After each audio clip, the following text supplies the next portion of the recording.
I performed a pentagram rite, and I saw in the mirror open-ended square shapes. Some of them had 3 sides, some of them had 2 sides, some of them were shaped more like paper clips, but they were all sharp. And I started into reading Surah 36 as part of the trance-inducing, and the colors became a little bit more rich. Very faint, though, at that point.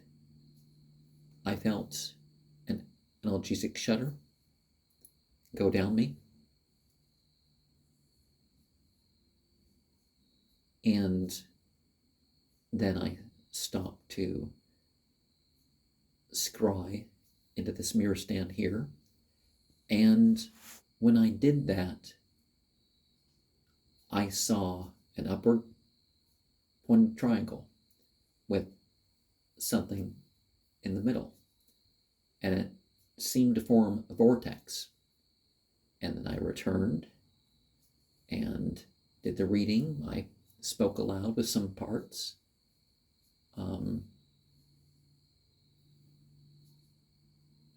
And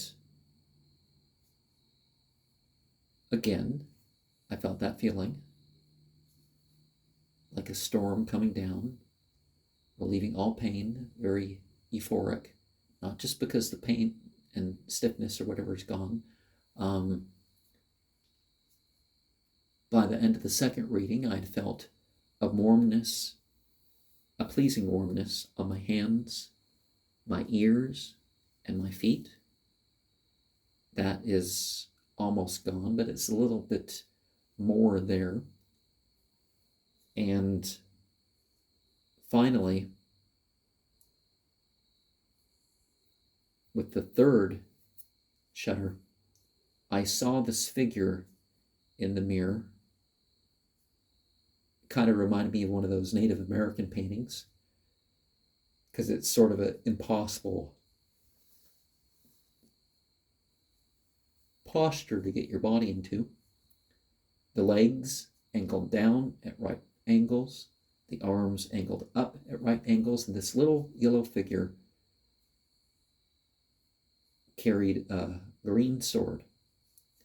And as it went through, it left a ripple going diagonally upper right to bottom left, or well, at the same time, this not curvy, but blotchy and kind of jig-jaggy red as it went through. And I feel very calm and content, and the feeling that has left me by now is this breezy feeling. And by a breezy feeling, I mean like breeze coming through at different angles, not all at the same time this time, but without going through the 4 or 5 hour sessions.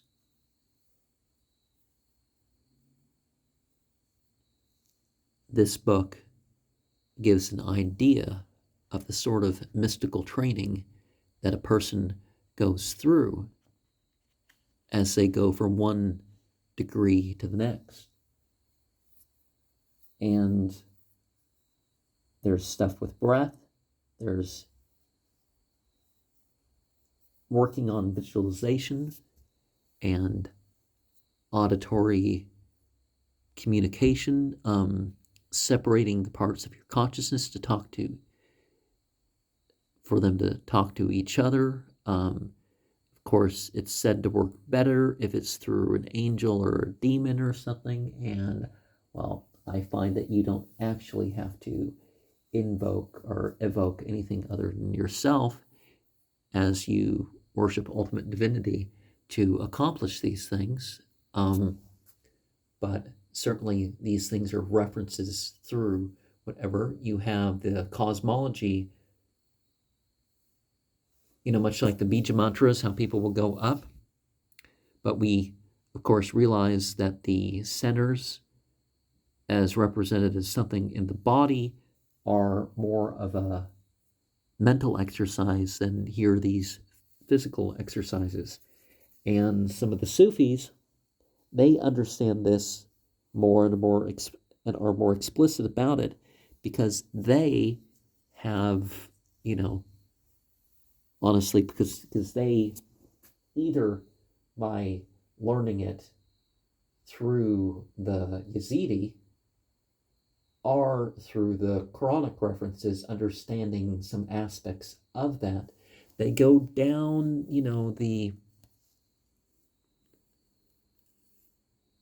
the tree, or they they know the tree isn't necessarily physically associated with the centers that you're uh, working with. And as a side note, the Order of Nine Angles and associated groups, they have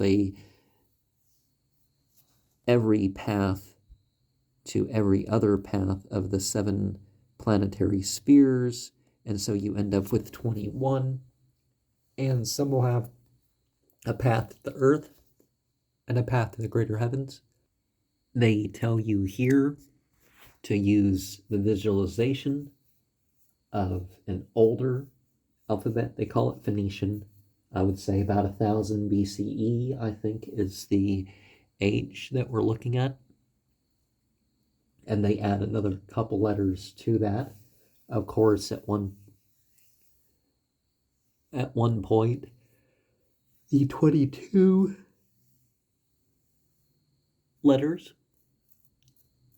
that make up what we call Hebrew or ancient Aramaic, there was up to 30 at a point. And these 30, you had a cube of space that you visualized around you. You could put it in a tree of life. While the 22 in the tree of life is what we're familiar with, there's 11 sphere one that a person can look at. Honestly, if you had other, maybe if you connect more of the other, I'm not sure how it breaks down if you try to connect 11 spheres going up and down, but that's not really the point. Some exercises may not be easy for some people, or they may not be able to do them at all, but certainly with practice, some things are awkward. You want to definitely learn to separate the sexual feeling or association with just those parts of the body, to be able to relax and tighten or untighten. And certainly that's why it's important when doing ritual and all that other stuff to go to the bathroom first. The